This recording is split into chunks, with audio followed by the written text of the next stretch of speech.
Bom, obrigado aí pela presença. A gente vai falar sobre Testemunho de Jeová, um pouquinho de história, doutrina, personagens, diferenças e aplicações. Temos bastante conteúdo, vamos tentar ser o mais sucinto possível. E toda a pesquisa, material de pesquisa que a gente fez, na íntegra a gente vai passar no nosso grupo para que fique um material de estudo futuro, facilitado, tá? Mas basicamente uma visão geral quem são, né? É um movimento cristão, mas não trinitário, ou seja, eles não acreditam na Santíssima Trindade. Ele surgiu lá nos Estados Unidos no final do século XIX ali, e hoje está presente no mundo inteiro. Vamos dar mais informações mais para frente sobre essa magnitude da Testemunho de Jeová e a quantidade de pessoas. A marca forte deles é pregação de casa em casa. Eles chamam isso de missionário casais, então é sempre em pares. ênfase no reino de Deus, neutralidade política, não se envolvem, recusa a transfusão de sangue, isso aí a gente vai detalhar um pouco bem mais para frente depois, e memorial, o que a gente faz uma vez por mês, eles fazem uma vez por ano, que é a ceia. Aqui como demografia, essas informações são de 2024, que são as mais que a gente conseguiu pegar mais confiáveis, né? Publicadores é o nome que eles dão para quem participa ativamente do Ministério Testemunho de Jeová, tá? Então a métrica usada por eles lá em 2024, o pico já atingiu um pouquinho mais de 9 milhões. Uma média mensal aí que teve entre entradas e saídas de publicadores deu 8,8 milhões. Congregações, um pouco mais de 118 mil, em 240 países. Batizados no ano, quase 300 mil. E presença naquele memorial, que é uma vez por ano, 21 milhões. Aqui eu não consegui achar informações se são convidados, se são todos, porque ativos, né? Então não são todos ativos, se são se são. Então a informação são presença nesse memorial, pode ser, sei lá, até visitantes. Um panorama geral das principais referências de personagens e as influências no Testemunho de Jeová.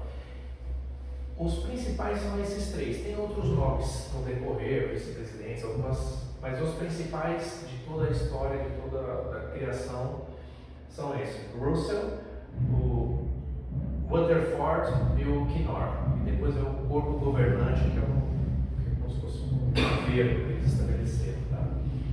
O Russell foi o principal organizador inicial. Ele fundou a Sociedade Torre de Vigia, antes do nome Testemunho de Jeová.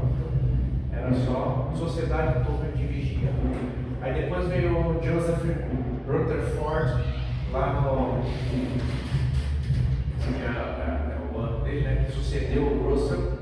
Ele consolidou a organização, uso intenso da mídia, ele fez muita propaganda em mídia, rádio, e roubou revistas e tudo que podia. E foi ele que deu o nome de Testemunho de Jeová lá em 1931, ficando então Sociedade Torre de Vigia, Testemunho de Jeová.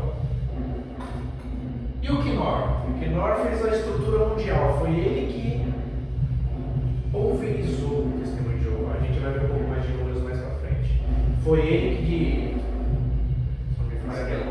expandiu de 115 mil publicadores para 2 milhões em um range de tempo. Eu vou trazer para vocês. Criou escolas também de estudo como essa aqui, que é a escola de Gilead e a escola do ministério deles. E depois é o corpo governante, que acabou com todas essas centralidades, ou seja, descentralizou a presidência e passou para ser corpo governante, que é um público que governa o... Está um pouco pequeno, mas eu vou dar uma reduzida. Lembre-se que depois a gente fez em 5 partes aqui a linha do tempo, para ficar mais claro o que aqueles 3 principais colocaram como questão e tem até hoje o Testemunho de Jeová. Então, lá no finalzinho ali, quase no século XX, estudantes da Bíblia, que é o Russell, no ambiente moldado pelo Adventismo, então nasceu o movimento Millerita. Faz sentido em falar isso aqui, porque foi onde saiu o Russell para começo do Testemunho de Jeová. Hoje não tem nada a ver a Igreja Adventista do Sétimo Dia com o Testemunho de Jeová, mas eles partilhavam as mesmas raízes históricas. Eu ia falar com o irmão, mas é melhor ler o que está escrito ali. E como essa ligação aconteceu? Então veio lá de 1830 a 1844, esse Miller popularizou a ideia de que a volta de Cristo estava para acontecer. Lá em 1844. Então ele estava prevendo a volta de Cristo. O que aconteceu? Teve um grande desapontamento. Como a gente viu, não aconteceu. Né? E aí o movimento se fragmentou e deu as origens das correntes adventistas. Então daí já começou a surgir os adventistas. E o ambiente adventista? Então circulou como muitos temas como cronologia proféticas, alguns princípios dia por noite, e depois ali o inferno eterno. Mas o que o Russell fez? Não, vou sair desse negócio.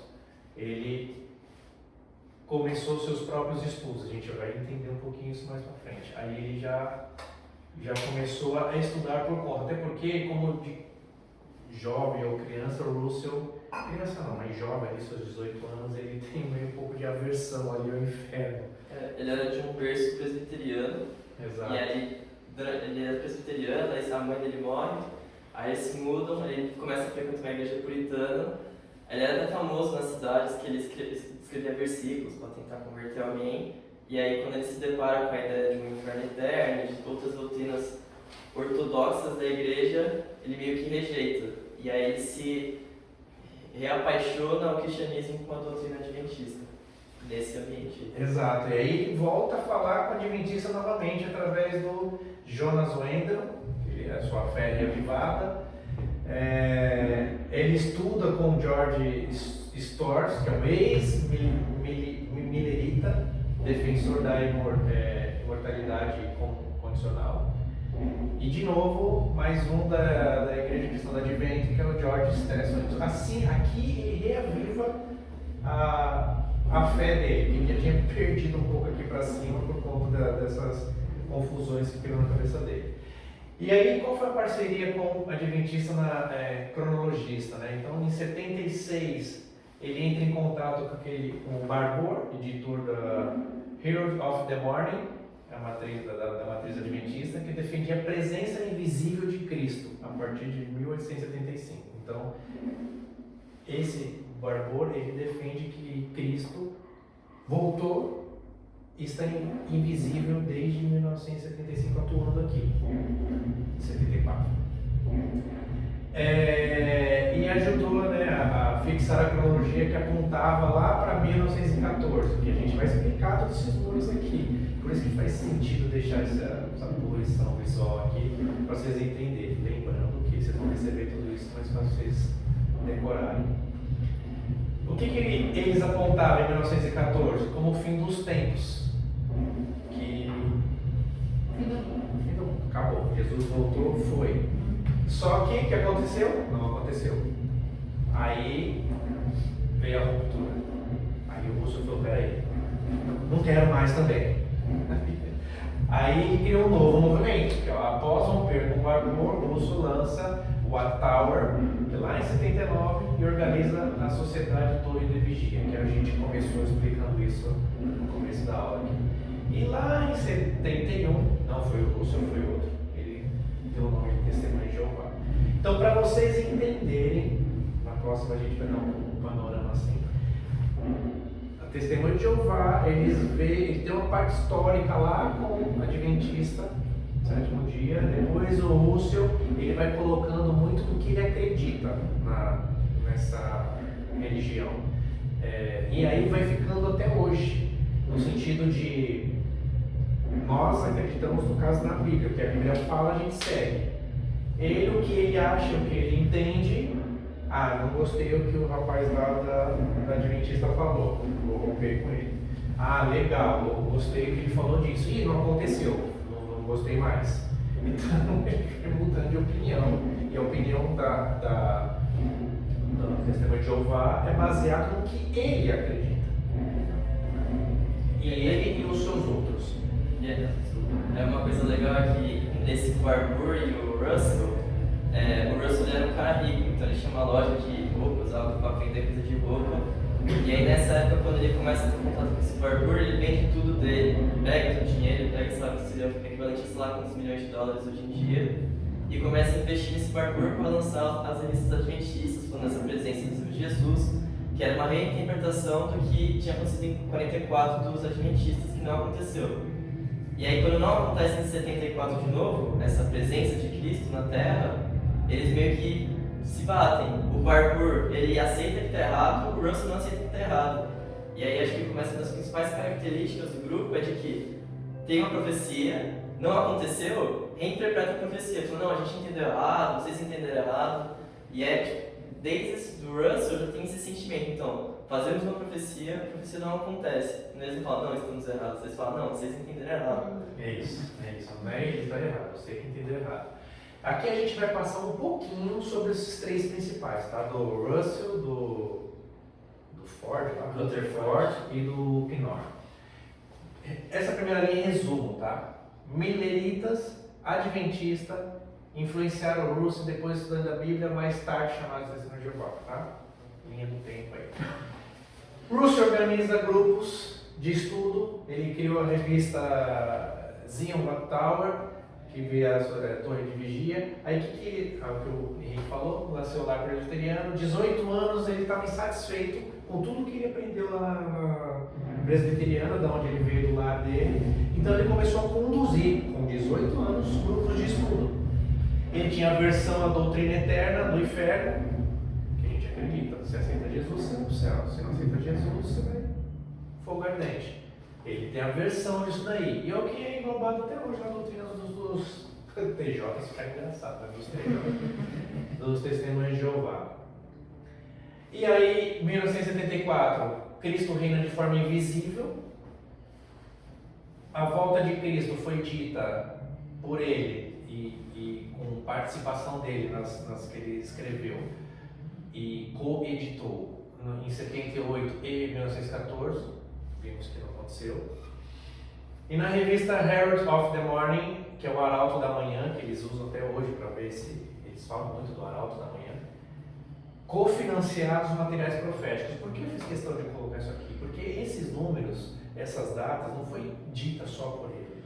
Ele patrocinou isso. Ele escreveu junto, ele cofinanciou com o dinheiro que ele vendeu, as propriedades, tudo sobre essas profecias junto com os antigos lá. E em 78 eles deram uma outra data, arrebatamento. E falhou de novo. Eles gostam de colocar datas quando Deus vai voltar, né? Aí o que ele fez? Rompeu com o Barbour devido às divergências doutrinárias e de interpretação profética. Aí, sua interpretação profética não está legal não. Não quero mais, vou fazer as minhas mesmo. Aí veio quem? Rutherford, o próximo, sucessor de Russell. Ele criou o nome de Testemunho de Jeová. Ele deu um novo ritmo e reorganizou profundamente o movimento. O que isso quer dizer? Tudo que o Russell tinha feito, boa parte ele refez. E boa parte ele tirou da reprodução. Então aí os Testemunhos de Jeová, de novo, a gente acredita na Bíblia, então na Bíblia a gente segue. Peraí, então agora eu não acredito mais no que foi escrito aqui, agora eu tenho que acreditar ou seguir o que esse cara está falando. Ele se proclamou o único intérprete humano autorizado da Bíblia da época, do Testemunho de Jeová. Retirou de circulação os escritos de Russell, aqui substituiu por uma avalanche de novas publicações de sua autoria. Então ele ficou meio que egocêntrico, né? Ele que sabia e fazia. Ele que criou o trabalho de pregação de porta em porta. E o Rutherford também aboliu símbolos e costumes, né? Por exemplo, a cruz foi rejeitada, ele não acredita nisso. Ele passou a ensinar que Jesus morreu num madeiro vertical. Eu nem sei como seria isso. Eu ia procurar uma imagem, mas eu fiquei com medo de errar. Enfim, não um modelo de cruz como a gente conhece. Ele também, Natal, aniversário e outras festividades práticas eliminadas, oficialmente a partir de meados lá de 20, sob a alegação de origens pagãs. Foi esse cara que fez isso aí. Ele também chegou a marcar o ano de 25 como data que os fiéis da antiguidade, como Abraão, Isaac, Jacó e outros patriarcas bíblicos, seriam ressuscitados para governar a terra. E ele disse isso aí. Inclusive, uma casa. É uma curiosidade. Um parênteses aqui, ele falou: eles vão voltar, tá? Então, ele foi lá, acho que, não sei se em Nova York, sei lá em que cidade foi, não sei. Foi comprar uma casa, uma mansão, que é casa dos príncipes, né? Para os príncipes, gigantesca, para quando eles voltarem, eles morarem lá. Mas, pensou, o Abraão chegando aqui, não, obrigado por comprar a casa para mim. Enfim. Em 31, Rutherford anunciou o nome oficial para os seguidores, ou seja, Russell falou Sociedade Torre de Vigia e ele colocou Testemunhas de Jeová, baseado em Isaías 43:10. Eu li Isaías 43:10 umas 2 vezes, já foi umas 15, não exagero. Eu não entendi nada porque motivou ele por esse nome. Ali fala de uma... Tem as testemunhas, assim. Que era uma forma de... Eu entendo que a ideia dele foi separar dessa distinção total dos grupos cristãos clássicos, né? Presbiteriano, puritano, sei lá o que tem essas leituras, luterano. Então, essa ideia dele foi falar: a gente não, a gente segue a Jeová, que a gente vai ver nas doutrinas que eles seguem estritamente a somente Jeová. Eles não seguem nem no Espírito Santo, nem no Jesus como divinos, né? Então, eu entendo que foi uma visão mais de a gente já essa testemunha de Jeová, porque até o momento acho que eles eram conhecidos como Bible Students, assim. Isso. Então, eles eram meio que associados aos cristãos, né? Então, acho que foi mais um movimento de falar: não, a gente é diferente, a gente é exclusivo, nós sermos salvos, os testemunhos de Jeová e não os Bible Students. A gente vai um pouco mais para frente, mas faz sentido fazer um parênteses aqui. Eles acreditam em Jesus Cristo, na existência de Jesus Cristo. Eles não acreditam que Jesus Cristo é filho é um Deus. Eles acreditam que Jesus Cristo é filho de Deus. Só que eles não acreditam que Jesus Cristo é um Deus. Porque aí tem o famoso, né? No princípio era verbo, que aí você vai passar por isso. E aí, isso vai no grego, né? Então, eles acreditam que Jesus, inclusive eles estavam lendo que eles acreditam que Jesus a reencarnação de Moisés, Arcanjo Miguel. Jesus que é o Arcanjo Miguel. Ele acredita que Arcanjo Miguel não é a reencarnação, eu falei errado. Arcanjo Miguel, que é Jesus Cristo, que é filho de Deus, mas ele não é Deus, ele é só um filho de Deus. Muito bem, e quem é esse Quinor? É esse aqui também? Esse é o primeiro. Oi? Sim. Eu pensei ele que deu em 43 o início da escola do ministério teocrático, depois, 3 anos depois, a escola bíblica de Gileade. Ele fez algumas coisas bacanas. Ele que fez a produção de uma tradução própria da Bíblia, então tudo que o antecessor dele fez lá, que só o antecessor dele poderia ler a Bíblia, que era o único intérprete, esse já desfez tudo. Esse aqui criou a tradução do Novo Mundo. Então, se vocês verem lá o TNM, é a tradução que esse cara deu início, que é do Testemunho de Jeová, tradução do Novo Mundo. Eles tiraram na tradução todo o viés trinitário. Então, por exemplo, Você imagina lá, está no grego para todo mundo ler e hebraico para todo mundo ler. Então, é como se você pegasse a tradução, não quero que isso fosse traduzido assim não, é isso aqui. Aí você vai mudando, que ele tirou todo o viés da Santíssima Trindade. Como por exemplo, eu não dou muito ênfase nisso porque eu vi que vai passar, que é João 1, que diz, a palavra era Deus, era um Deus, ao invés de a palavra era Deus. Então e por isso daí, por esse cara, eles não acreditam na Santíssima Trindade. E quem foi Frederic Franz, que era o vice-presidente desse cara aqui? No início do reinado milenar lá de Cristo, outro desapontamento. Em 1975 ele falou que Cristo voltaria para reinar em 75, outra data furada. Eles não aprendem, tipo assim. Não, aprenderam, porque aqui eu vou falar nisso. Desapontamento, confusão interna e até afastamento de alguns membros. Você evoluiu dessa vez, hein? E afastou. Só que esse cara pulverizou essa religião, né? Então, de 115 mil TJs foi legal, né? 115 mil lá em 42 para 2 milhões em 77. Muita gente. E depois disso, por isso que eu coloquei somente esses 4 lá, os 3 presidentes, mais o governo, o corpo do governo, né? Porque em 76 eles acabaram com essas presidências, aí fizeram um corpo governante coletivo. Que aí, nesse corpo, eu acho que as decisões, eu não fui pesquisar muito a fundo do corpo, mas as decisões são mais coesas. Acabaram com esse negócio de ficar por data, deu uma confusão geral isso aí, parou, não vão mais falar quando Cristo vai voltar e quando o mundo vai acabar, desistiu.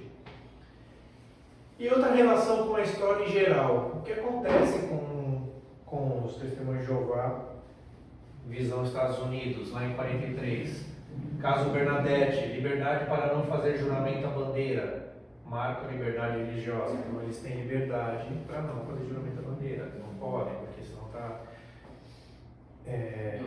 idolatrando. Alemanha narcisista, perseguição, triângulo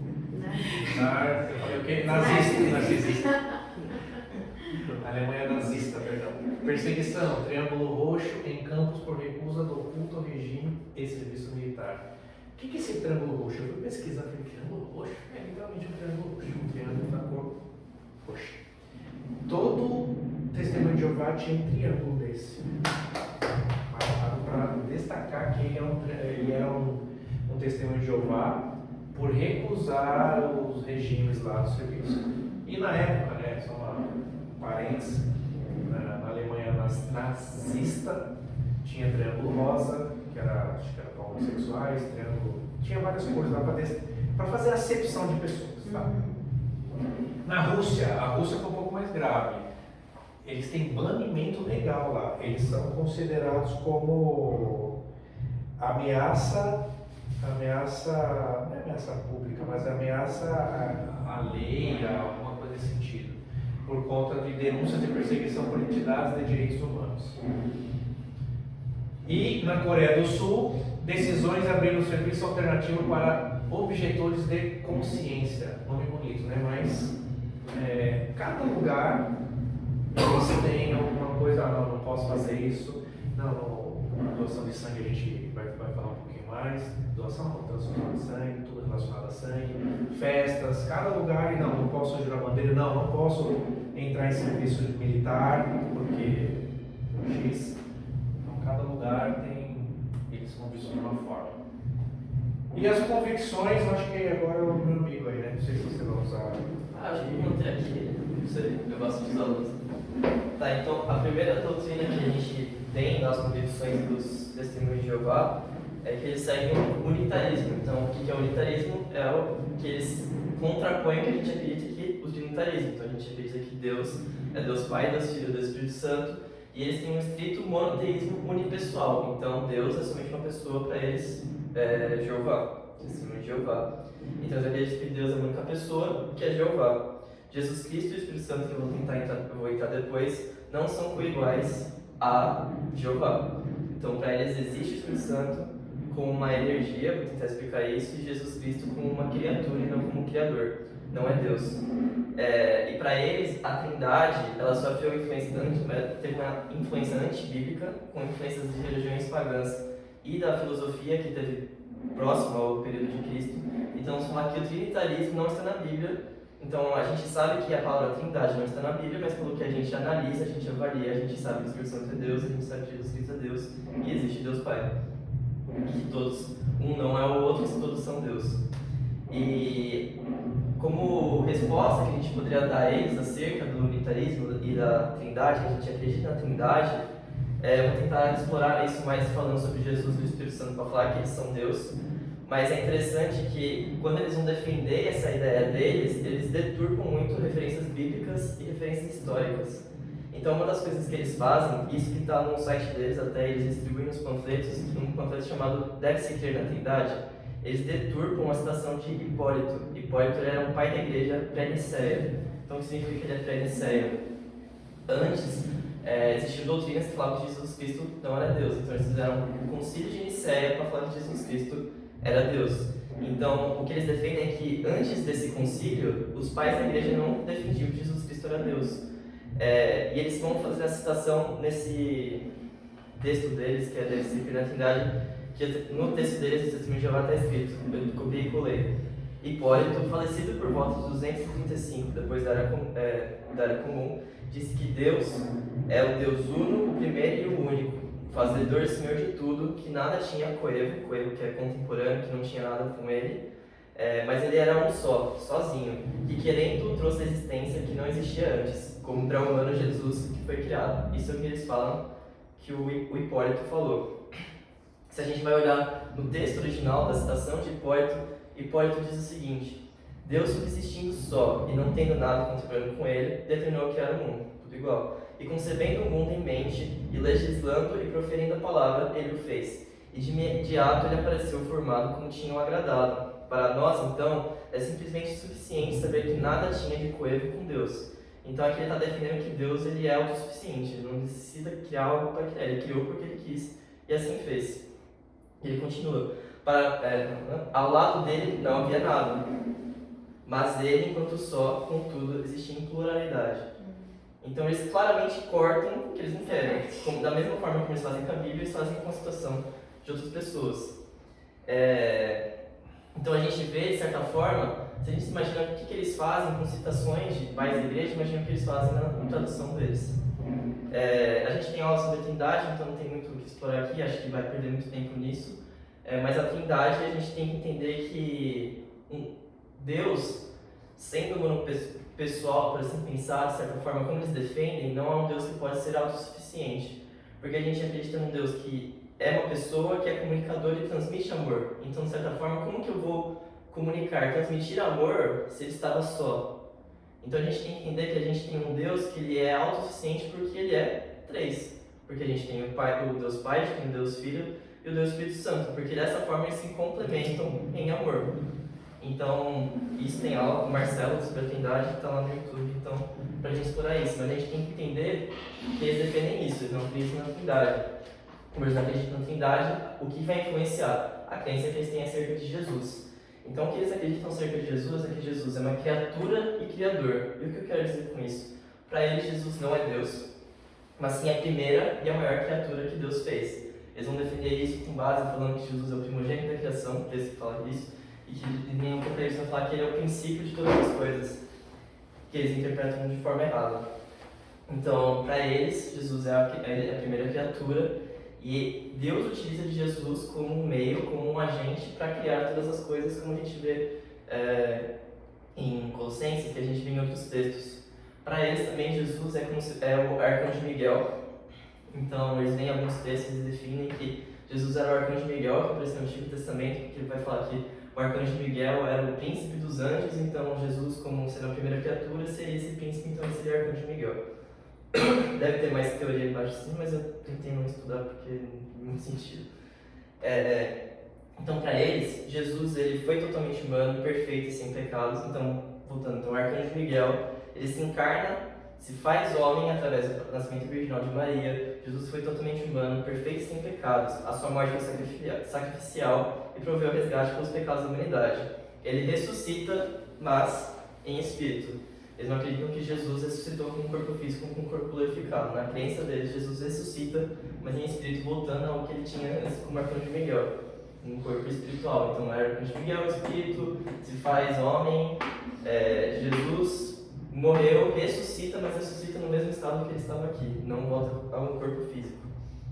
Ressuscita, retorna ao céu e assume o seu posto exaltado como criatura elevada, não à direita do Pai, não equivalente ao Pai, mas como uma criatura elevada. Então, é a primeira criatura feita, ajudou a criação, então só está abaixo do Jeová, mas está lá, porque é a primeira criatura.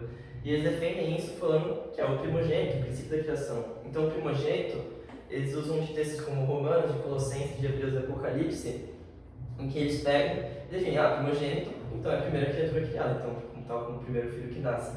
É o primogênito, eles acreditam que Jesus é o primogênito porque ele é a primeira criatura criada. Só que eles interpretam de maneira errada. A palavra primogênito, que a gente encontra nos textos do Novo Testamento, é prototokos.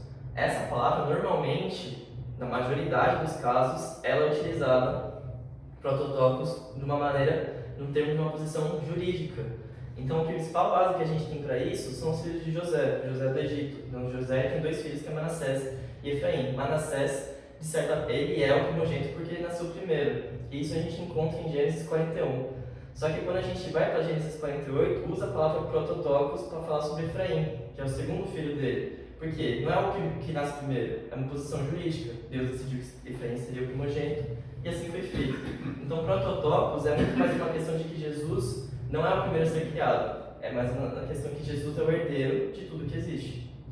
A outra palavra que eles falam que é o princípio da criação de Deus, que vai encontrar lá em Apocalipse 3,14. Então, a primeira coisa criada, mas é muito mais no sentido da primeira causa, origem, é o que produziu todas as coisas. Então, todas as coisas criadas através de Cristo, então ele é o princípio de todas as coisas. E o mais complexo, o mais difícil, o mais legal, que outros textos que eles usam também, mas esse é o principal que eles falam, é o texto de João 1:1. Então, o que a gente tem que entender, o mais importante é a gente entender o termo logos. Então, o logos, que gera o termo lógica, essas coisas, a gente tem que entender que João está num contexto que ele conhece muito de cultura grega. Então, a gente tem que entender a cultura grega como se fosse a coisa principal que a gente tinha de conhecimento naquela época de Jesus.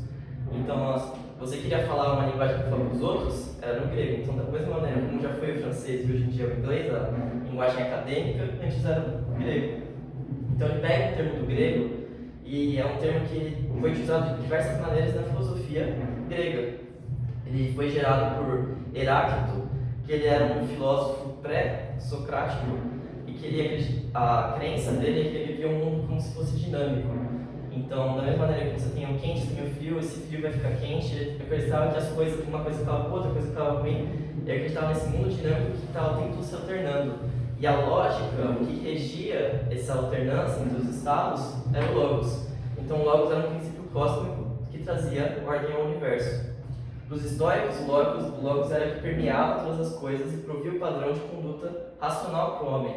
Então, o Logos ele gerava a estabilidade do universo, regia o universo, trazia lógica aos homens. Para Filo, outro filósofo, era a emanação divina que intermediou a criação do universo. Então, novamente, João ele não usa essa palavra de qualquer jeito. Ele sabe de tudo que esses filósofos falavam para conseguir falar com as outras pessoas, para provar que Jesus era essa força que regia todo o universo. E à luz do Antigo Testamento, do Novo Testamento, que a gente entende aqui, esse Logos que é traduzido como a palavra, esse poder criador, mantenedor de todas as coisas, assim como a sabedoria e a personificação, o poder de Deus que a gente encontra em Cristo. Então, quando a gente entende que é essa força que controla tudo e é pré-existente, o que a gente entende? Que é divino. Então, a intenção de João, desde o princípio, era defender que Jesus era Deus. Era essa heresia que ele estava combatendo.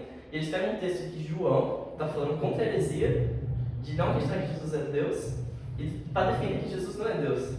Então, eles não entendem nenhum contexto. Então, o primeiro ponto entrar em construção de grego outra coisa é que eles não compreendem o contexto que João está inserido. E aqui a gente vai ter uma aula de grego.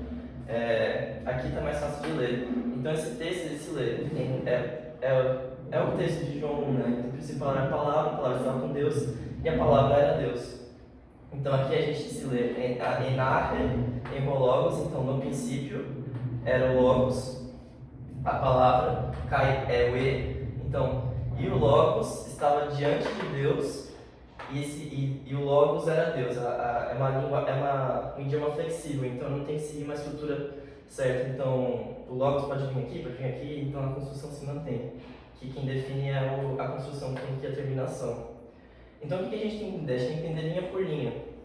Então aqui é equivalente, né?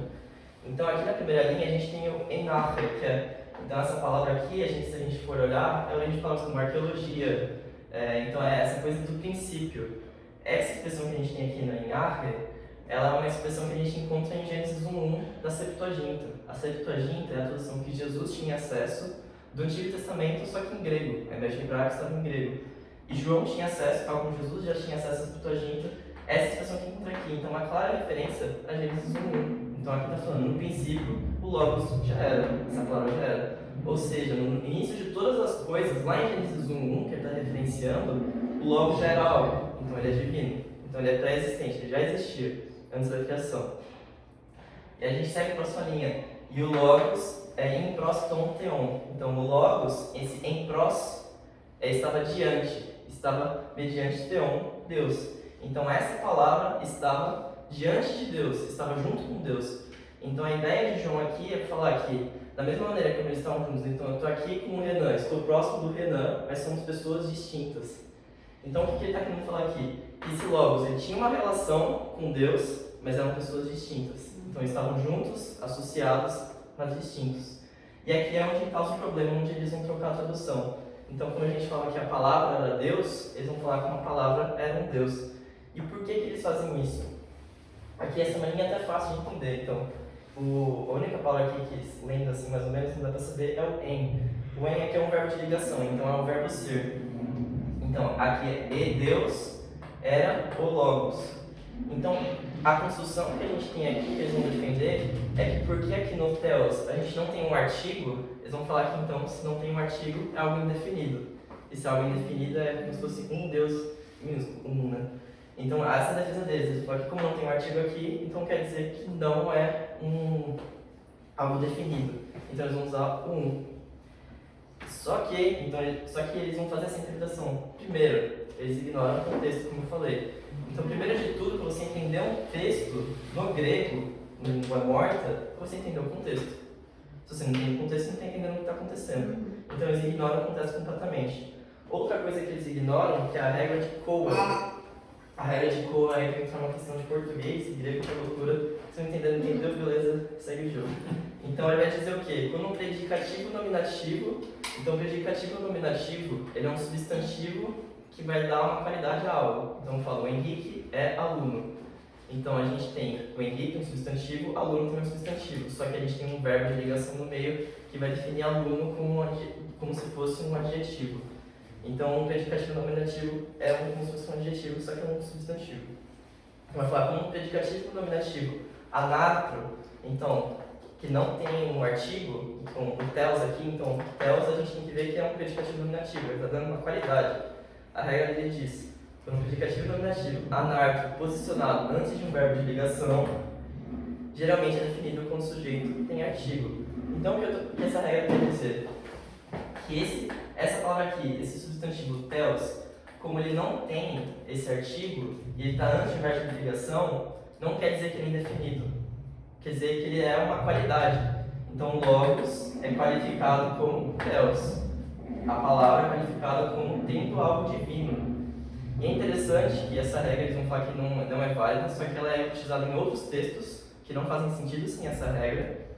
E tem um dos principais que a gente tem atualmente no grego, que é o Daniel Wallace. Ele vai dizer, a regra de Cowell não determina o sentido, não determina se é definido, se é indefinido, ou se é qualitativo desse predicado. Ela apenas observa que muitos predicados definidos aparecem sem artigo antes do verbo. Então veja que não é uma regra que define, é uma regra que foi observada, é como se fosse uma lei que tinha lá nos textos de grego, eles observaram e falaram, isso é um padrão que se tem. Então, ele defende que João fez essa construção para falar que o quê? Ele não queria falar assim, tipo, que o verbo era o Deus.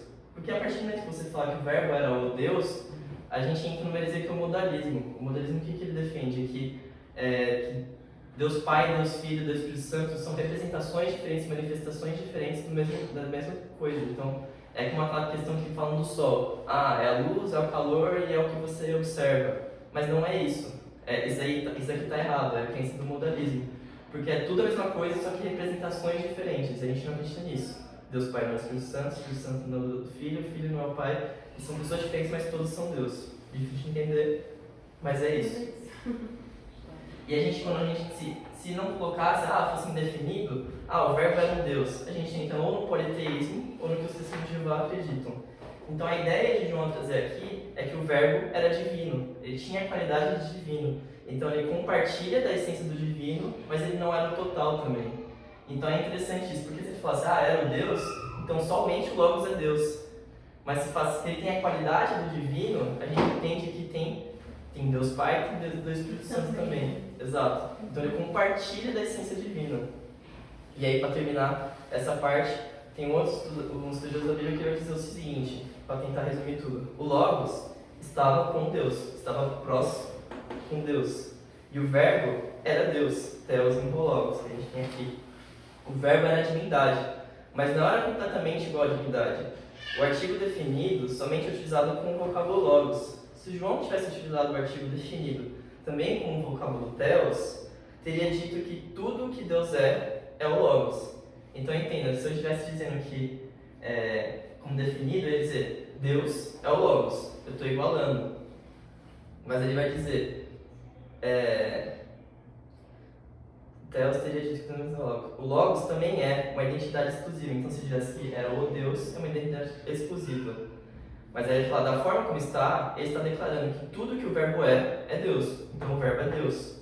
Porém, implica que Deus seja mais do que o verbo. Então João, ele pensa em tudo quando está escrevendo. Ele não, né? Ele estava inspirado divinamente por Deus para escrever esse texto. Então, se vê uma construção que ele junta o contexto, ele entende a palavra da filosofia grega, vê uma construção perfeita aqui para explicar o que ele queria expressar. Apesar de ser algo difícil de expressar, ele expressa aqui com excelência. E é interessante que quando você abre esse texto, o texto de João 1:1, aí termina essa parte, lá na Bíblia dos TJ, mesmo a Bíblia de estudo que eles têm online, referencia Isaías 9:6, que vai dizer, porque o menino nos nasceu, um filho nos foi dado e o reinado estará sobre os seus ombros. Ele receberá o nome de maravilhoso, conselheiro, Deus poderoso, Pai eterno, príncipe da paz. Então vê que eles mesmo se contradizem no próprio Bíblia de estudo. Eles referenciam um texto que fala que é o Deus forte, Pai, eternidade, príncipe da paz. Mas é isso. Então a gente tem toda essa questão, e a gente tem toda a questão também dos atributos divinos de Jesus, que ele era eterno, eu coloquei todas as referências aqui que a gente vai passar depois.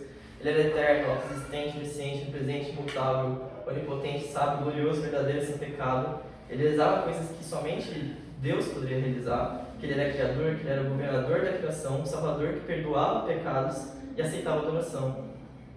Então a gente tem que entender que Jesus é Deus, e as argumentações elas podem, não é somente grego, a gente tem um contexto, a gente tem uma construção de uma teologia dos atos que Jesus fez, do que Jesus poderia fazer e do que ele era. E aqui a gente entende que Jesus era sim Deus. E seguindo aqui, a gente entende que o Espírito Santo, eles entendem, né, que o Espírito Santo é uma força. Então o Espírito Santo é uma força impessoal. Para eles, a ilustração que eles usam é que Deus, Jeová, é como se fosse uma usina hidrelétrica, e o Espírito Santo fosse essa energia que Deus faz para fazer o que ele bem entende. Então eles falam que o Espírito Santo é como se fosse, sei lá, uma energia que permite uma onda de comunicação entre diversos crentes, assim. Então é como se fosse uma força, uma energia, um poder que emana de Deus, mas que não é Deus. E a gente tem uma aula sobre o Espírito Santo também, a gente tem sobre pneumatologia, que a gente vai ver que o Espírito tem ações que ele vai guiar, falar, declarar, amar, clamar, tomar decisões, que ele vai conhecer e atingir com o poder de Deus coisas que só pertencem a alguém que é uma pessoa, que tem algo, que tem vontade, que não é somente uma energia. Eles aí tem uma aula sobre isso também, então não precisa explorar tanto. Outra coisa das doutrinas que eles têm é a tradução do Novo Mundo.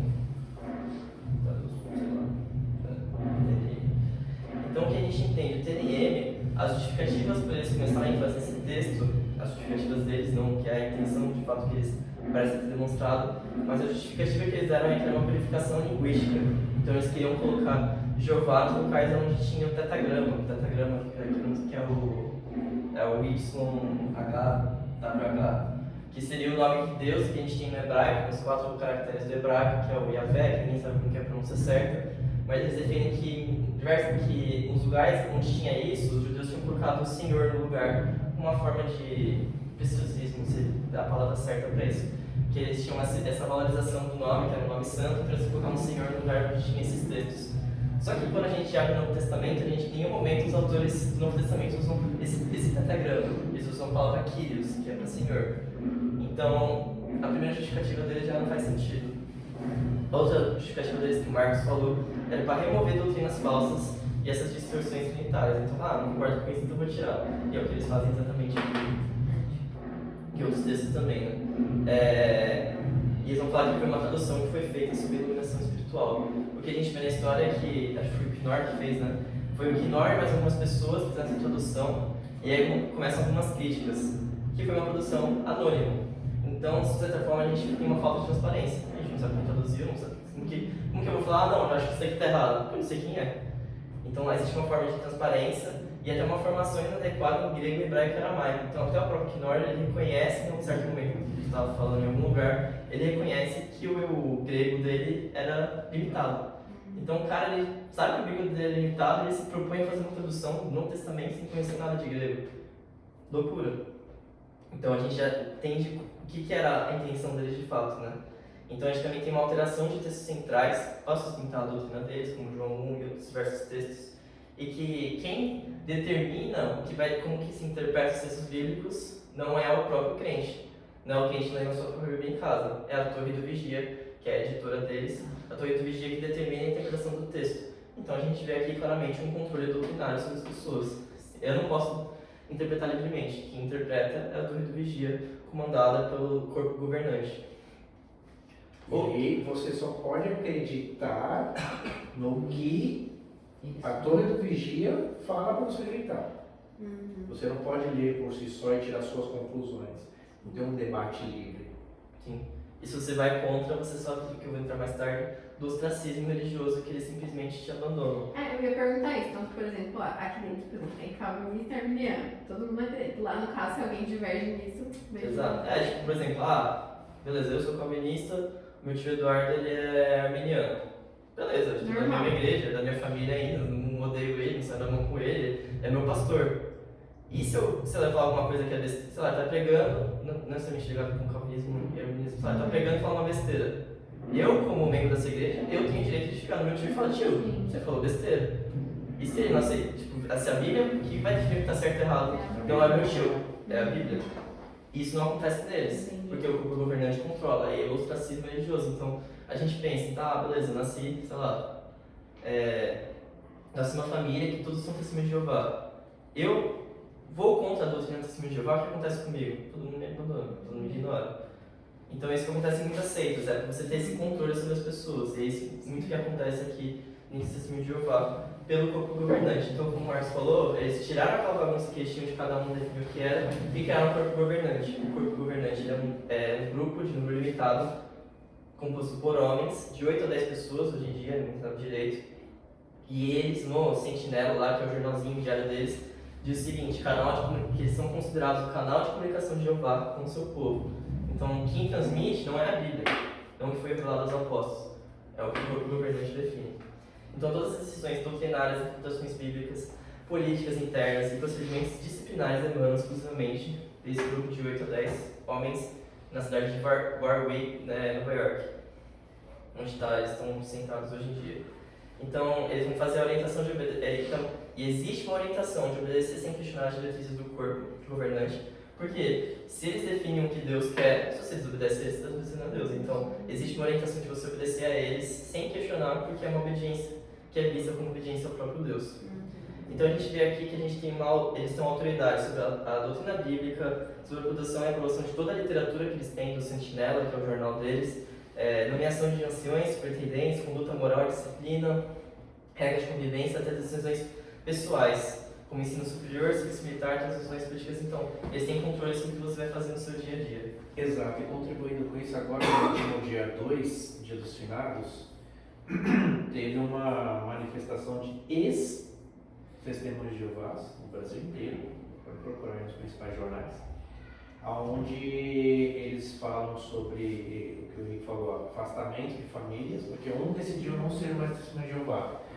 Então a família é obrigada a isolar, não, a ignorar, abandonar. Não existe mais para mim. Então muitas pessoas estão com problemas mentais por isso, né? Porque de repente tinha uma família, de repente não tem mais, está sozinha no mundo. Toda a convivência dessas pessoas era a escola dela, a igreja, a família. De repente todos sumiram. Então eles estão fazendo novos amigos, novas convivências, até lá a cabeça foi. Outro ponto, eles foram em vários cemitérios falando que aquela pessoa, quem matou aquela pessoa morreu não foi pela doença, foi os testemunhos de Jeová se mataram. Isso não sou eu que estou dizendo, é só ler as matérias lá. Por quê? Porque precisou de uma transfusão de sangue, precisou de ser cuidado, precisou de tomar remédio, precisou de ir no hospital, e a igreja fala, não, então morreu. E aí e essa pessoa morreu, quem matou foi. Então é muito sério isso daí. Leiam, se for o caso a gente até passa lá nessa notícia, que é uma notícia bem bacana. E nesse negócio de transfusão, na faculdade mesmo tem essas discussões de bioética, essas coisas. Tem até alguns professores que falam, tipo, já atenderam o testemunho de Jeová, que precisavam de uma transfusão de sangue. Aí foi pra equipe médica de lado e falou, me transfunde o sangue, então eles colocam numa bolsa escondida. Porque que essas pessoas, provavelmente o cara não acreditava muito, só que entendia, pô, minha vida inteira, minha família inteira tá aqui. Eu vou tomar o sangue, eu não acredito muito nisso mesmo, mas pelo menos eu continuo a convivência, porque acredito que ele tomasse o sangue, ele era indigno da salvação. Eu até entendi que entrar que é uma interpretação louca que eles fazem no texto. E aí o próximo ponto, que a salvação deles está estritamente ligada ao corpo governante. Então eles têm uma salvação organizacional e não pessoal. Então eles acreditam que, assim da mesma maneira como Deus salvava um povo, Israel inteiro, então eles acreditam que vai salvar uma organização inteira, que é não governante os testemunhos de Jeová, a torre de vigia. Então eles não acreditam que Deus pode te buscar no particular, que você pode estar estando fora da igreja e conhecer a Deus. Eles entendem que você só pode conhecer a Deus a partir do momento que você está na torre de vigia, na cidade de torre de vigia, no sistema de Jeová. Então a salvação depende da submissão à torre de vigia, ao corpo governante. Então a sua salvação está estritamente ligada a isso aqui. E a gente, alguns pontos que eles têm na salvação deles é que Jesus é um redentor limitado. Por quê? Porque Cristo ele possibilita a salvação, mas cabe ao homem cooperar com ela por meio de obras de evangelização, que a gente chama os publicadores, a obediência e a lealdade à torre de vigia. E até um texto que eles têm aqui, do site deles, para conseguir a salvação não adianta apenas ter fé em Jesus. Você também precisa mostrar essa fé em sua vida. Você vê que a primeira fase também é errada, segundo de certa forma que a gente entende que você só vai demonstrar obras a partir do momento que você tem fé em Jesus. Não que são coisas que se complementam, uma coisa que leva a outra. E você faz isso por obedecer às ordens de Jesus, que a ordem de Jesus é o corpo governante. Isso tá no site? Tá no site deles. Eles têm muito material. Qualquer coisa é só deixar eles entrarem na sua casa domingo de manhã. Você pergunta tudo. E uma coisa que eu não sabia, que eu fui entender, estudar, pesquisei, que eu tenho puxado de GPT para entender que eu não sabia disso, é que eles acreditam que existem os 144 mil que serão salvos, mas a gente entende que eles têm duas classes de salvos. Viu o que eu quero dizer com isso? Então eles têm 144 mil que são os ungidos. Eles pegam o texto de Apocalipse. Então eles entendem que esses ungidos, eles são nascidos de novo, eles vão ressuscitar espiritualmente, são adotados como filhos de Deus, espirituais de Deus, participam da ceia anual com poderia, reinarão com Cristo no céu após a morte, e o mediador aqui de fato é Jesus Cristo. Só que aqui, aí você lê, mas acho que eu também vou ressuscitar junto com Cristo, sou adotado, minha salvação vem através de Cristo como mediador. Eles não acreditam nisso. Então eles acreditam que isso é exclusivamente a esses 144 mil. O resto, que é a maioria desses testemunhos de Jeová, estão dentro da grande multidão, que também tem Apocalipse 7:9. Eles acreditam que a grande multidão são os que sobreviverem ao Armagedon. Então, o Armagedon, vou tentar explicar rapidão depois que está acabando o tempo. Mas o Armagedon é quando Jesus volta, vai julgar todo mundo e quem não for testemunho de Jeová vai morrer. Então, basicamente, aqui, se você for testemunho de Jeová, você está dentro dessa grande multidão. e de todos os fiéis que já estavam mortos e serão ressuscitados depois do Armagedon. Então aqui basicamente a grande multidão dentro dos tribulados tem os ungidos, que são os escolhidos para reinar sobre a grande multidão, que também são os testemunhos de Jeová. Então, a grande multidão, eles não são filhos, eles não são nascidos de novo, eles são amigos de Jeová, eles foram bons testemunhos de Jeová na vida deles. E eles entendem que eles viverão na terra para dizer sobre o governo celestial de Jesus com esses ungidos, 644 mil. Então, e hoje em dia, somente os ungidos podem participar da ceia. E basicamente, quem se enxerga ungido como hoje em dia são os líderes do sistema de Jeová e o corpo governante. Então, vai 21 milhões de pessoas frequentar lá o cerimonial deles e, lá, 50 caras estão na ceia, o resto só assiste, porque aqui eles têm uma classe. Inclusive, o corpo governante lá no começo, quando eles estabeleceram isso daí, eram de 10 a 18 pessoas. E essas 10 a 18 pessoas já é um desses 144 ungidos. Isso daqui é todos na história, assim, então, são poucas, de fato, pessoas que... Ou seja, eles nominaram aquelas 18 pessoas. Ah, não, você é um desses 144. Você não. E não existe muito critério para definir isso. É muito engraçado quando a gente olha as seitas, todas têm aquelas características que você deu acho que na segunda aula da série, muito assim, evidentes. Essa questão de abandonar, né, e tudo mais, mas isso de ter classes especiais de pessoas, o negócio lá dos Mormons também a gente viu isso. E é muito bizarro, porque realmente você limita o acesso daquela pessoa a viver Cristo. Sim. Então, não, eu que determino o que é certo e ela só fala, é isso, não vou acreditar. E é engraçado, procurando vários vídeos sobre a história deles, as doutrinas deles, muita gente comentário, eu era testemunho de Jeová por, sei lá, 30 anos e descobri Jesus Cristo, o cara, 30 anos, numa comunidade cristã, descobre Cristo depois de 30 anos. Pô, isso é bizarro. E é bom que essa pessoa encontrou, né? E outra característica também é que sempre é Cristo e mais alguma coisa. Exato. Cristo, mais alguma coisa. Ele não é suficiente, é sempre mais alguma coisa. Sempre você vai ter uma alteração das escrituras, você vai ter alguém que alterna as coisas, salvação e mais alguma coisa. Isso pra, sei lá, as doutrinas aqui em geral, é uma loucura. Eles, de fato, eles distorcem para fazer o que eles querem. Exato, porque o homem é falho e eles acreditam que o homem é falho. E uma vez sabendo que o homem é falho, pode, naquele corpo governante, colocar alguma coisa falha. E todo o restante vai seguir o que é falho. Sim. E, ok. E a gente fala muito do solo da escritura dos protestantes contra os católicos, mas é um princípio contra todo tipo de seita, na verdade, né? Porque, Sim. Se a base não for algo fixo e sólido que foi feito pelo próprio Deus, você está disposto a falar, não, eu que estou certo, não, eu que estou certo. E você vai separando. E essa tradução do Novo Mundo, academicamente, nem é reconhecida como válida. Por ninguém. Porque, nós, cristãos protestantes, validamos, de certa forma, a tradução católica, eles também utilizam algumas traduções da gente, porque é uma tradução fiel ao que está. Já eles claramente alterado e colocaram o que quer. Sim. Por alguém que não sabia grego. Exatamente. Que ninguém sabe quem é também. Eu posso trazer também. Mas para mim o mais absurdo é a questão de eles colocarem que Jesus não é Deus. Porque aí você coloca toda a questão lá do sacrifício, do tipo, como que um anjo vai salvar toda a humanidade de todos os pecados? Eles vão rebolando até conseguir uma resposta que a resposta no final também não faz sentido. Sim. Mas aí a gente fixa no que foi dito no final aqui, que está no próprio site. Eles negam aqui em João 1, mas o próprio site deles aponta lá para Isaías 9:6, que fala que Jesus é Deus. Então, e aí? Se ajuda, né? Então, fica por aí. Se um testemunho de Jeová ler calmamente o próprio site, ele sabe. Eu gosto entre aspas, mas eu gosto. Se eu vejo um testemunho de Jeová, eu chego e começo, finge que eu não sei de nada. Só pra entender sou como que descrente, eles vão e começo a perguntar as coisas e tal. E aí tem até uma moça que me adicionou e, todo dia ela manda, entre aspas, o devocional. Sentinela.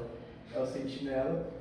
E aí, é sempre um tema, sei lá, como vai ser o céu, vai ter cachorro no céu, algumas paradas assim. E sempre eles estão em dois. Normalmente é como se fosse um mais experiente e um ele O aprendiz. ele é tipo um aprendiz. E aí um dia eu tava conversando e tal, e tipo, eu questionava. E parece que o cara mais experiente é como se fosse assim, não ouve ele, não fala nada, tipo, não pensa e vamos manter aqui o que a gente acredita e tal. Aí teve um que eu até orei, vou orar pelo nosso mesmo Deus do Antigo Testamento. E é isso. Mas eles ficam tipo assim, meio... Você terminou em nome de Jesus aí. Eu falei. Mas eu tenho um amigo que a avó dele era TJ e aí ela ficava dando a palavra assim para todos os netos, né? Só que quando chegou na vez de converter, ele começou a fazer muitas perguntas e ela desistiu e nunca mais falou pra nenhum neto. Principalmente pro cara que chora, você vê que salva, né? Sim. Deles. Aí outra doutrina louca, acho que já passou um pouco, tudo bem pra vocês, acho que são 5 pessoas. 5,50, mas tem mais 2 temas, assuntos, rapidinho. O próximo tema que eles têm é que eles negam totalmente a existência de um inferno consciente eterno, baseado mais ou menos no que o Charles Taze Russell acreditava. Então eles acreditam que existe uma aniquilação, uma destruição definitiva, onde você não vai ter consciência nem memória ou dor para aqueles que forem aniquilados no Armagedon. Então para eles não existe uma condenação eterna, você Só simplesmente não existe deixa nada. de existir. Essa é a morte para eles, então eles entendem que após o milênio vai haver um teste final, que os primeiros serem leais terão a vida eterna e os infiéis serão novamente destruídos. Então no Armagedon destrói todo mundo que nasce em cima de Jeová, aí eles vivem uns 1000 anos, eu vou tentar explicar agora rapidinho, eles vivem uns 1000 anos, esses testemunhos de Jeová que permaneceram nesses 1000 anos e caíram, vão ser destruídos também.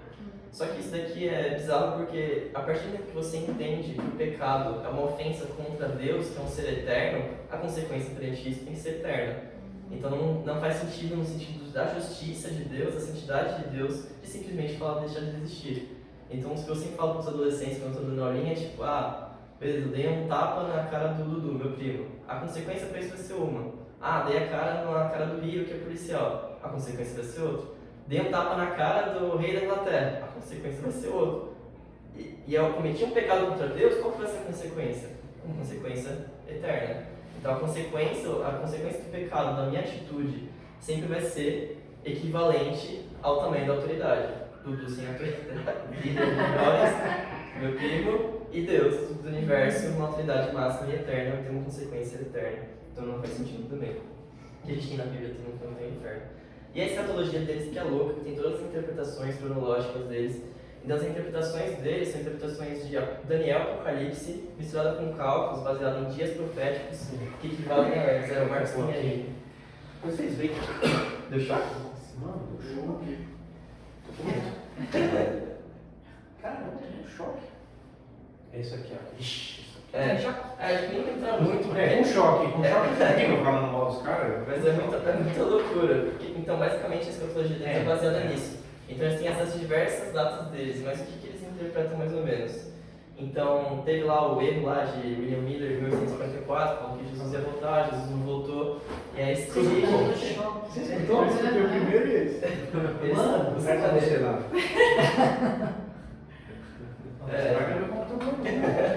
Eles usam tipo, a base primeiro, eles falam que estava errado, e aí eles contam que se em 1974 não veio, falam que é a presença invisível, e essa presença invisível de Jesus está reinando, e aí lá em 1914, depois de 40 anos, seria o fim do mundo e início do reino de Jesus de fato. Não acontece, falharam, beleza. Eles têm várias fases, então aqui algumas. Então em 74 tem essa segunda vinda de Cristo, que falha, eles falam que é invisível. Em 14 fala que vai ser o fim do mundo, início do reino, falha, eles vão falar que é um reinado invisível. Em 18 eles vão falar que vai ter a destruição dos falsos cristãos, falhou, falou que foi um julgamento espiritual. Em 25 falou que ia ter a ressurreição dos patriarcas, falhou, falou que foi um erro de expectativa. Em 41 falou que ia ter o fim iminente, antes do final da Guerra Mundial, falhou, acabou a guerra, falaram que adiou esse final iminente. Falou que em 75 aconteceria o Armagedon e o fim do sistema mundial, porque daria 6 mil anos desde a criação de Adão, falhou, falou que entenderam errado. E de 84 a 95 eles falaram que a geração de 1914, que é a geração da Primeira Guerra Mundial, veria o fim do mundo. Eu não conheço ninguém vivo de 1914, acho que ninguém aqui também. Então vê que eles erraram novamente. E hoje em dia eles aprenderam a falar que hoje o Armagedon é evidente, estão aguardando e não tem uma data definida. Então, basicamente, o que eles acreditam é uma crença fortemente milenar, que eu quero dizer com isso. Então eles acreditam que Em 1914, Cristo teria sido entronizado no céu e começou a reinar invisivelmente. Eles entendem que o diabo foi expulso do céu e nesse ano tem muito fim. Então, em 1914, Jesus está reinando no céu, o diabo foi expulso do céu, está agindo aqui, e aí começa o fim, e aí bate lá nos eventos da Primeira Guerra Mundial, você entende, o diabo está aqui agindo. E aí eles vão entender que a Terra será purificada no Armagedon, quando todas as instituições humanas serão destruídas, inclusive as religiões. Apenas os fiéis da organização de Jeová sobreviverão entrando no novo mundo. Então eles acreditam que vai ter, acontece o Armagedon, a volta, ocorre o Armagedon, Jesus começa a reinar, passa 1000 anos, que é o milênio, e nesse final do milênio, Jesus vai ter esse reino milenar, que quem vai comandar? Os ungidos, juntamente com Jesus, a grande multidão. Os que estavam vivos continuam vivos e continuam vivendo aqui, os que estavam mortos são ressuscitados para viver durante esse milênio. No final do milênio, após Cristo vai comandar os ungidos esses 1000 anos. Durante esse tempo, a Terra será restaurada gradualmente ao estado do Éden, e os mortos fiéis são ressuscitados para viver no paraíso. E ao final do milênio, Satanás será solta aqui para testar novamente a humanidade, e aqueles que forem cair serão aniquilados, permanecem de fato só os ungidos e a grande multidão que permanecer fiel. A gente aqui tem alguns problemas, como a cronologia subjetiva e as reinterpretações constantes, essas loucuras que eles têm. Desse Cristo que volta de uma maneira invisível, sendo que a gente tem na Bíblia o tempo todo falando que vai ser uma volta visível que todos vão ver e vão glorificar. E como resposta a isso, a gente sabe que vai ser uma vinda visível, e a gente entende que o reino de Deus já foi inaugurado com a vinda de Cristo na Terra, e a gente sabe que, a Bíblia própria fala que a gente não sabe quando vai ocorrer. Eles ficam criando cálculos e cálculos para tentar explicar quando Jesus vai voltar. E agora, isso é mais ou menos a doutrina forte deles. E o que a gente tem aqui é praticamente para escrever. Eles têm algumas práticas esquisitas que eles têm, então eles vão ter... vou escrever. Então, as práticas e crenças deles do dia a dia, que é o que a gente conhece mais, né? Da questão do sangue, essas coisas, então eles são apolíticos, então eles entendem que eles não podem ter funções políticas, eles não votam, eles não prestam serviço militar, não se candidatam, não portam armas, não saudam a bandeira, não cantam o hino nacional, porque eles acreditam que são atos de adoração que devem ser somente destinados a Deus. Tem toda a questão do sangue, né? Então eles interpretam um texto que tem em Atos 15, 28 e 29, em que vai falar para se abster-se do sangue, que era muito mais uma questão do sacrifício animal pagão que tinha para eles não se relacionarem, do que uma questão de você fazer uma transfusão que nem existia na época. Então eles defendem que você não pode fazer transfusão. Então eles interpretam de maneira errada o texto. Até pouco tempo eles proibiram o transplante de órgãos, porque falavam que era canibalismo.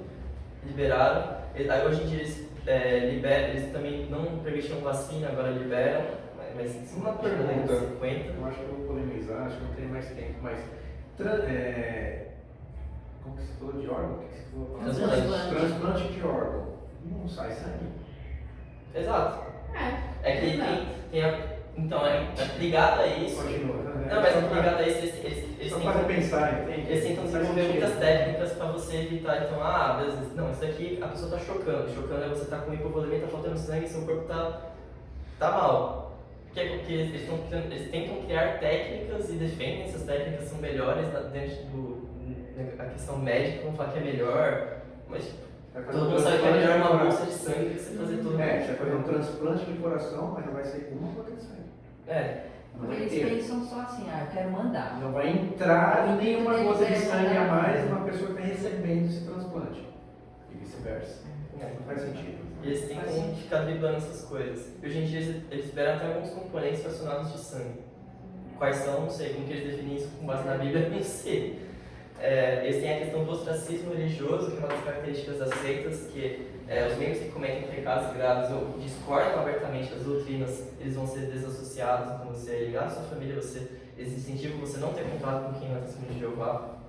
Eles acreditam na questão do que o Martin falou, do evangelismo de porta em porta, dos estudos domiciliares, e todas essas pessoas que fazem esses evangelismos, eles têm que criar relatórios mensais das horas, das revistas distribuídas e do estudo realizado para conseguir entrar lá no censo deles, que falam que existem uns 9 milhões de publicadores, sendo que lá na ceia deles vão 21 milhões. Então, essas pessoas que não publicam, não evangelizam, não são membros nossos. Quem são, onde vivem. Exato. Então, se você não tem esse relatório bem, os caras vão atrás de você e não vão te considerar se você não fizer. Eles têm um estudo bíblico padronizado, então todo dia de manhã eles vão receber A mulher me chamou lá. o sentinela. O Renan é muito infiltrado, ele quer Vai? espião. É o sentinela despertar. Eles vão lançar esse manual de estudo para as pessoas verem e tal. Rapidão que já começou. Mas aí tem essa questão dos relatórios espirituais, disciplina, então cada publicador tem que fazer. Eles têm essa hierarquia toda, né? Aquele grupo governante que manda tudo, nenhum deles é pago, é tudo voluntário. Uma questão na história. O Russell, quando ele tinha muito dinheiro, né? Ele começa a investir naquele Barbour, que depois ele se dissocia, né? E quando ele faz a Torre do Vigia, ele faz a sociedade. E aí eles fazem todas as divulgações. Só que quem era dono da gráfica? Ele só. Somente ele era dono da gráfica. Então ele falou, imprime. Ele era dono da gráfica. Então quem enriquecia era ele. Entendi. Não falando mais nada disso. Eles têm uma educação e a carreira, o ensino superior é de certa forma desencorajado, porque pode enfraquecer a fé para promover valores mundanos, e tem incentivo à carreira que permite um tempo livre para você evangelizar. Os relacionamentos e casamentos têm que ser somente entre testemunhos de Jeová, somente isso. O divórcio é permitido em caso de moralidade sexual, ok? Os namoros todos são supervisionados. Entretenimento e convívio social. Eles também têm essa questão que só pode ser algo que te edifique, então, de certa forma faz sentido, mas beleza, quero assistir um Game of Thrones. Tipo, não pode, eles proíbem tudo. Evitam amizades com pessoas mundanas, a questão da saúde e da medicina. Então, se você entra no site deles, eles colocam vários lá, artigos científicos, falando, não, porque tal pessoa falou que pode ser melhor. Só que, provavelmente, essas pesquisas têm muito viés por parte deles, porque talvez eles tenham financiado, porque às vezes eles interpretaram da maneira errada, como eles fizeram com o texto lá de Hipólito. O batismo é feito por imersão, após estudo de alguns meses com os anciãos. É um ato de dedicação à organização, não apenas a Cristo. Então, quando você se batiza, você não fala, eu acredito em Jesus